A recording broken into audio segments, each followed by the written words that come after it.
Hello everyone and welcome to my workshop. So the day is finally here, the magnificent day. I have finally gotten a real solid power hammer. So as many of you probably know, I had another power hammer standing here before, one that I built myself, a so-called tire hammer or a scrapyard hammer. I built it 1.5 years ago probably, and I used it a lot in the beginning, especially before I got my press. As I progressed in my work and I started developing more speed, that power hammer just didn't have enough power for forging axes and stuff like that, you know, big stock and stuff like that. So ever since, well, a long time, 6 months perhaps, I have been looking for a new power hammer, and I actually went, it was probably around 6 months ago, I rented a trailer, I brought my friend Jerry, and we traveled south in Sweden to visit a guy who had exactly this hammer, this type of hammer, exactly the same weight and everything. And as I said, I had rented a trailer and I was ready to buy it. I had, you know, had the money in cash ready to hand over. We got there and I saw the hammer and it looked good at first, but then we tried it, and the first thing that I thought about was that it just didn't feel right. You know, I had a bad feeling in my stomach, you know, and it was fast and it was heavy and it really had a good punch, but you know, I was looking at the stuff and it was just like, there's something wrong here, you know, and the dies were not solid. They were jumping up and down in the anvil of the power hammer, and just, you know, it wasn't in a great condition, you know. Nobody had been taking care of that hammer for a long time. It had just been sitting there. So I actually passed on that hammer. It was a good deal, but I passed on it and I went home. And a couple of weeks ago, my friend Jerry wrote me a message and said, I know a guy who knows a guy who's selling a hammer. Okay, so I called the guy, and the guy told me that, well, it's not my friend who's selling a hammer, it's my friend's friend who's selling a friend who knows someone who's selling a hammer.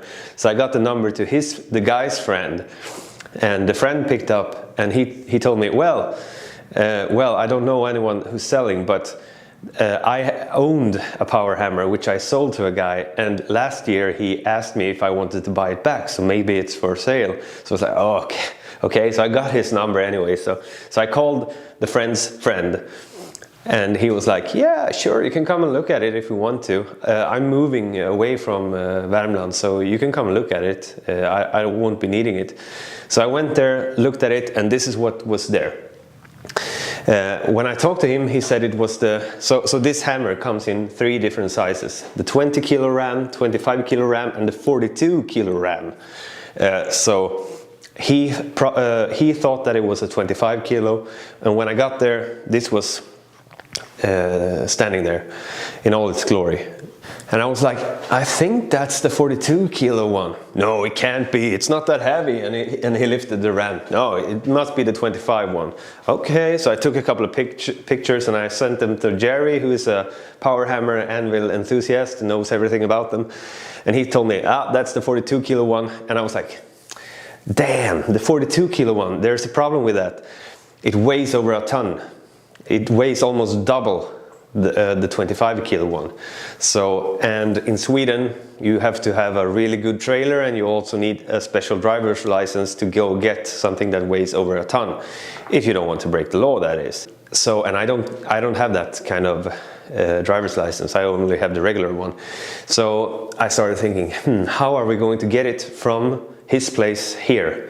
So that's the first thing. Eventually a friend of mine, Martin, helped me out. And he has a really good trailer, so we went to Arvika, which is the city where this was sitting. We went to McDonald's, and when we got out from McDonald's, lo and behold, the wheel of the trailer, one of the wheels, there's 2 wheels on each side, was missing. What? And we were like, how could this happen? did someone steal it or what? You know, so we were like, no. And I was thinking all the time, like, no. Today was going to be the day when we got my power hammer. Ah, damn it, you know. But we were in luck because Martin called his father, and his father had a spare tire. So he went all the way to Arvika with the new spare tire, put it on the machine, on the trailer. So everything worked out. So I got the hammer. So we loaded it off here on the farm outside my workshop, and well, it's quite big, so it's even bigger than my doorway, right? As you can see in the video. So we had to like really, you know, trick it in. So we used a tractor and tried to, you know, almost limbo it in, kind of. It was really hard getting it in, and it weighs a lot, you know. So getting it into the right position, well, it wasn't easy, and I'm only one person. So, but I eventually got it into the right space up on some wooden foundation, and this part of the floor is actually reinforced quite a bit compared to the rest of the workshop. So I did mean for it to be a power hammer here when I built the workshop. So the concrete is a lot more solid here with multiple layers of rebar and stuff like that. So now it's finally here. A little bit of info on this hammer. It's called the Finn hammer, and it's made in Sweden. This is the 42 kilo ram. That would be, I think, 92 pounds or something like that. So it's quite heavy. It moves material quite fast. And the design is very similar to the tire hammer or the Little Giant. There is this flywheel and an axle going back, and you have this belt connected to the motor that's connected to the foot pedal, right? So it's very much like a Little Giant. I think they're actually the Swedish version of an old Boss hammer. I think that's what they're called. They don't look very much the same, but it's the same concept. That's what I've heard. I have actually never seen a Boss hammer, so I don't know really, but that's what I've heard. So it's a really solid piece.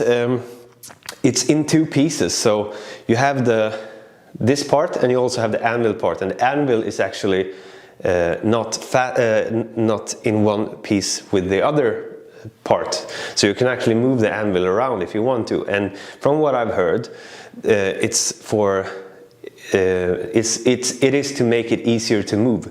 So let's say back in the days, it's probably over 100 years old, right? So if you needed to move the hammer to a different location or something like that, you could easily just remove but you could remove the anvil and then take all these parts off and put it on the trailer and move it by horse or something like that. Quite simple. Yes, so it's also the belt, right, that's connected to the motor that's sitting underneath the pillars here, which is a really cool design. From the beginning there was probably an axle in the roof which was connected to a motor somewhere in the workshop, and they just had a belt to the axle. So that's probably how they did it back in the days, but now it has its own motor. So yeah, I'm so excited to try this out. So let's not talk anymore, just try it out, and yeah, let's do it.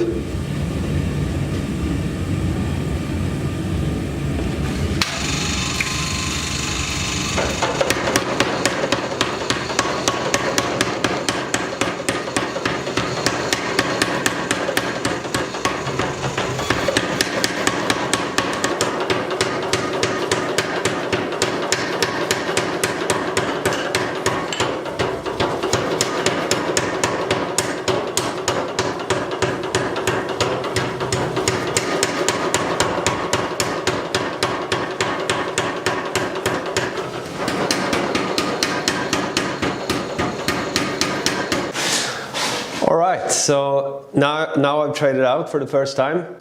Yeah, it's bolted down to the floor. I didn't know, when he actually told me when I bought it, that the dies would probably need some working on. Either you know, just flattening them out a little bit because they're a little bit uneven.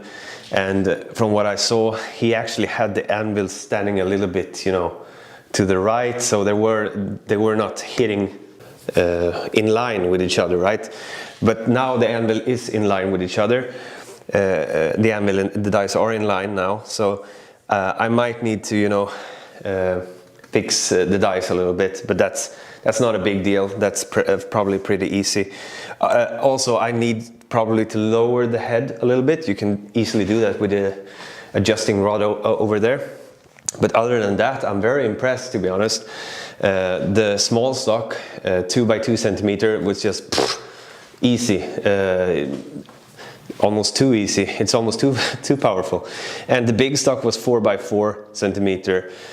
Yeah, it no problem at all. I could draw that out almost in one heat to half the size, which is really nice. I mean, compared to my old hammer, that is. I have never tried. Oh well, I've tried some air hammers as well, but I don't know how it is compared to that. But being an old power hammer, I'm very impressed, and I've been thinking, you know, where can I apply this? Where is the press, the forge press's weakness, and where is the good, and where can the power hammer help me in axe forging, for example? And one thing that I know it will help me with, and I've been thinking about this a lot, you know, is when you have the drift in and drawing out the lugs of the axe. So when you're drawing out the lugs in a press, so the drift is cooling down the material, and the lugs are the thinnest part, except for the edge probably, but the thinnest part of an axe, right? An axe body. And when you have the drift in, it's cooling down really fast, and if you want to draw out the lugs, and since the press is pressing down, always having contact, you know, it's also cooling down, so you have to be really quick, and you probably have to do it in multiple heats. But with the power hammer, since that's the touch, right, it won't be cooling down as fast. So I'm thinking that drawing out the lugs, the power hammer will be really good for that. So I'm gonna address the dice a little bit, and I'm gonna try it out this week and see like how well did it do, and is there other things that I could do with the power hammer that's better than doing it with the forge press. So I'm very excited to try this out. It's probably gonna take me a couple of months to learn how to work with this guy, with this machine. So have patience, right? I mean, it took me 2 months to figure out how to forge an axe with the press, so it's gonna take some while, but take some time, but that's to be expected. I'm super happy about this. So finally, some advice for finding a power hammer. I know it can be tricky, and if you're in the States, they go for a lot of money and stuff like that, but the way around that, I found, when I went to the first power hammer that I told you about earlier, I actually put in an ad in a newspaper, a local newspaper around where I live, right? And I said, I'm looking for a power hammer. And I got a couple of phone calls with people who had them. Some people just told me that they had them, but they didn't want to sell them, so they just like, it was like they were mocking me, kind of. But eventually this guy called me and said, yeah, I have one if you want to buy it. And that can be a great way to do it, because some people don't want to go with the, you know, they don't want to put it out on Craigslist or eBay or stuff like that. They just want to get rid of it, you know. They don't want to go through hundreds of phone calls and biddings and stuff. They just want to get rid of it to a fair price, you know, which means that you can get it a lot cheaper than if you were to look on eBay and stuff like that. So for this power hammer, for example, I got it through contacts, but the previous one that I was looking for, I got it from a news ad, you know, just an ad. So that could be one way if you're really interested in getting one of these, or a power hammer or something like that. Put in an ad, and the same thing goes for anvils, right? Anvils can be really hard to get a hold of, especially in the States. The price in the States is like 10 times what we pay here in Sweden, 5 or 10 times the price. So like, I want to tell you, like my anvil, I bought it for $750, and it weighs 150 kilos, 332 pounds. And I've seen anvils go for a lot more in the US in the same weight, and way worse states of quality. So yeah, that can be a way if you want to get a hold of a nice tool. Put in an ad, and also try to join the community and really get to know people that are interested in the craft that's living close to you. So for example, Jerry, he lives not an hour away from me. We talk very often, and he knows that he knew that I was looking for a power hammer. So when he heard about it, I was the first guy that he contacted, so that I got a shot at buying it. And if I wasn't interested, he would probably have sent the information elsewhere. So get friends in the craft, try to make friends if you can, put in an ad, and have patience. Eventually you will find what you're looking for. I mean, a lot of people are sitting on these old machines, and like 20 years ago, a lot of these kinds of machines went to the scrapyard because nobody wanted them and they didn't know what the worth was and stuff like that. But still, a lot of these old machines are sitting in barns and stuff, just rotting away. So, and if you put in an ad, you know, a lot of old people read newspapers, at least here. And the person I went to the first time, he was an old guy, and he's the one kind of guy who reads the newspapers. And he was like, huh, I have an old power hammer. I don't use it. Maybe this young man can use it instead. You know, so try the newspaper. It can really work. It depends on where you live, of course. Like if you live in Stockholm or a big city, that might be a bit trickier. But if you live in the countryside, rural areas, that might actually work. Same thing for anvils and stuff like that. So good luck if you're interested in getting a power hammer. I finally got mine and I'm feeling awesome. I'm super excited. It's like the most fun thing that's happened in the workshop for a long time. So thank you so much for watching the video. I really hope you enjoyed it. If you want to follow me, you can find me on Instagram, you can find me on Facebook, and stuff like that. Just search for my name, Nils Ogren, or Ögren, depending on where you live. I hope that you have a great day, and I'll see you in the next video. Goodbye.